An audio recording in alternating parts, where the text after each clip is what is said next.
Picture this. You're at a party. The music's loud, people are laughing, dancing, connecting over drinks and small talk.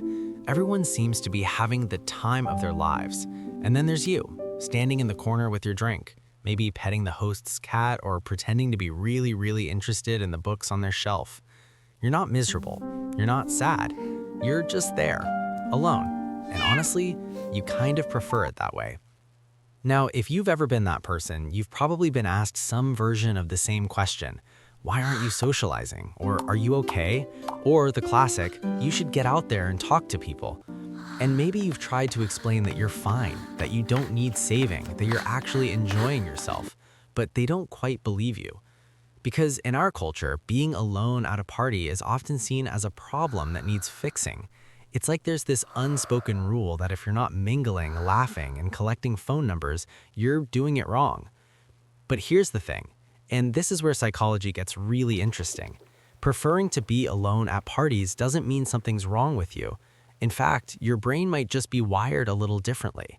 And understanding why can completely change how you see yourself and how you navigate social situations. So let's dive into what's actually happening in the minds of people who choose solitude in the middle of a crowd. First, let's talk about introversion, because that's usually where people's minds go. You've probably heard the terms thrown around.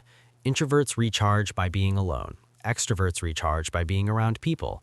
And while that's true, it's not the whole story. Introversion isn't about being shy or antisocial. It's about how your nervous system responds to stimulation. Research by psychologist Hans Eysenck back in the 60s suggested that introverts have naturally higher levels of cortical arousal. In plain English, that means your brain is already pretty stimulated just existing in the world. So when you walk into a party with flashing lights, loud music, dozens of conversations happening at once, your brain doesn't think, oh great, more stimulation. It thinks, okay, this is a lot. Let's find a quiet corner and regulate. Now imagine your brain is like a cup.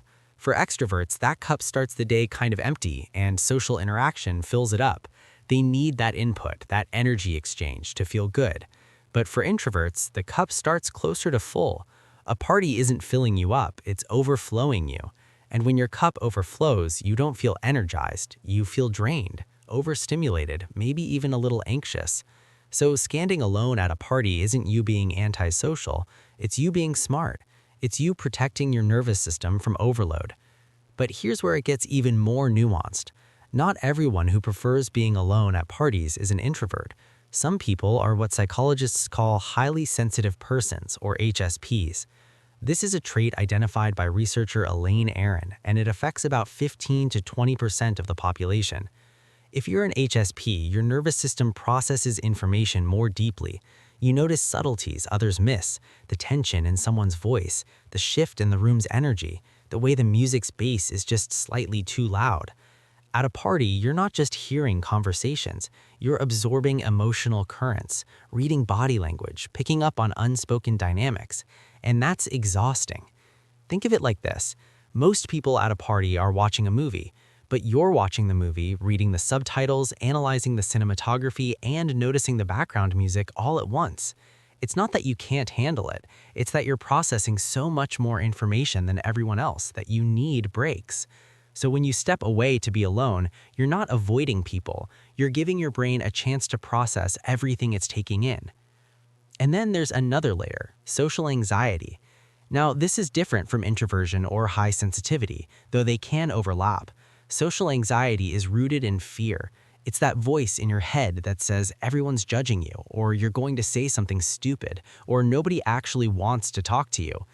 If you're dealing with social anxiety at a party, being alone isn't just a preference, it's a survival strategy.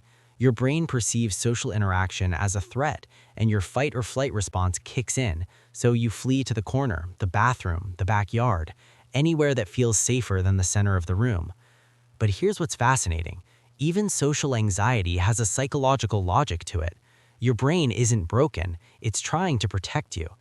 Somewhere along the way, maybe through past experiences or learned patterns, your brain decided that social situations are dangerous. Maybe you were embarrassed once, rejected, or humiliated, and your brain, being the loyal bodyguard it is, said, okay, we're not doing that again. We're staying on the sidelines. It's overprotective, sure, but it means well. Now, I want to pause here and say something important. If you prefer being alone at parties, you don't owe anyone an explanation. You don't need to justify why you're not dancing or deep in conversation, but understanding the psychology behind it can be incredibly liberating. Because once you know why you're wired this way, you stop seeing it as a flaw and start seeing it as just how you operate. And here's the kicker. There are actually some real advantages to being the person who hangs back. You're an observer. You see things others miss. You notice who's uncomfortable, who's faking their laugh, who's genuinely connecting. You pick up on the subtleties of human behavior that most people are too busy performing to see. In a way, you're the anthropologist at the party, quietly studying the social ecosystem while everyone else is just living in it. There's also something to be said for the quality of your interactions. When you do choose to engage with someone, it tends to be more meaningful. You're not bouncing from person to person, collecting surface-level exchanges. You're having real conversations. You're connecting on a deeper level, even if it's just with one or two people the entire night. And research backs this up.